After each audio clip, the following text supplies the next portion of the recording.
Ajasen Sagatam. Ajasen Sagatam. Ajasen Sagatam. আমাদের মধ্যে হাওড়া জেলা তৃণমূল গ্রামীণ তৃণমূল কংগ্রেসের সবার আমার কাছের মানুষ অনুরাগ হোসেন এসে হাজির হয়েছে।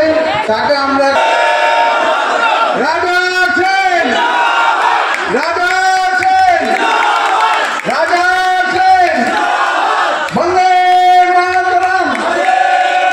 তৃণমূল কংগ্রেস সিপিএমের ভাবনা, সিপিএমের চিটিংবাজির মানুষের কাছে ক্রমশ প্রকাশিত।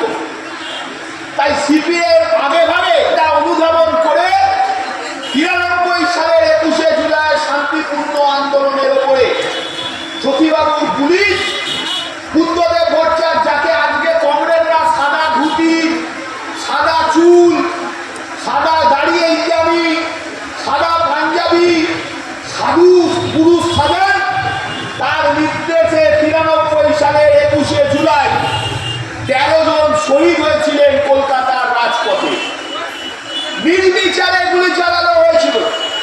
কোন স্বাধীন দেশে গণতান্ত্রিক আন্দোলনে কোমরের ওপর গুলি চালানো যায় না।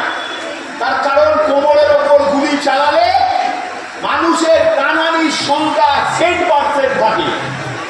সেদিন সেই নির্দেশকে অমান্য করে জ্যোতিবাবু বুদ্ধদেব ভট্টাচার্যের নির্দেশে বামপন্থী পুলিশ খুনিতে রূপান্তরিত হয়েছিল। 13 জন শহীদের যে বডি পাওয়া গেছিল তাদের প্রত্যেকের আঘাত কারুর বুকে, কারুর সিদ্ধায়, কারুর বা মাথায়। প্রত্যেককে এই জায়গা লক্ষ্য করে খুন করার অভিলাষা নিয়ে তাদের ওপর গুলি চালিয়ে হত্যা করা হয়েছিল, যাতে মানুষ ভয় পায়।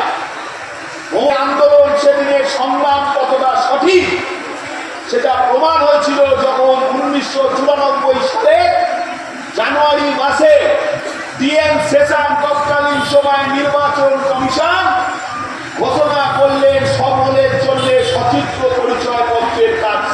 আমাদের সামনে বক্তব্য রাখবেন আমাদের বাগনান কেন্দ্রীয় তৃণমূল কংগ্রেসের সভাপতি নয়ন হালদার মহাশয়। মমতা বন্দ্যোপাধ্যায় ভিক্টোরিয়া হাউসের সামনে বক্তব্য রাখবেন।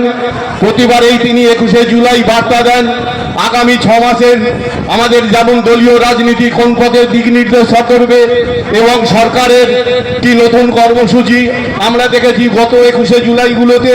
প্রতিবারেই মমতা বন্দ্যোপাধ্যায় আবেদন করতে চাই, আপনারা 21শে জুলাই আশিক রহমানদের নেতৃত্বে আপনারা কলকাতার বুকে, রাজা সেনের নেতৃত্বে আমরা কলকাতার বুকে আমরা সেদিন রওনা হই এই আবেদন করে। সকলকে ধন্যবাদ, প্রণাম, সালাম জানিয়ে আমার বক্তব্য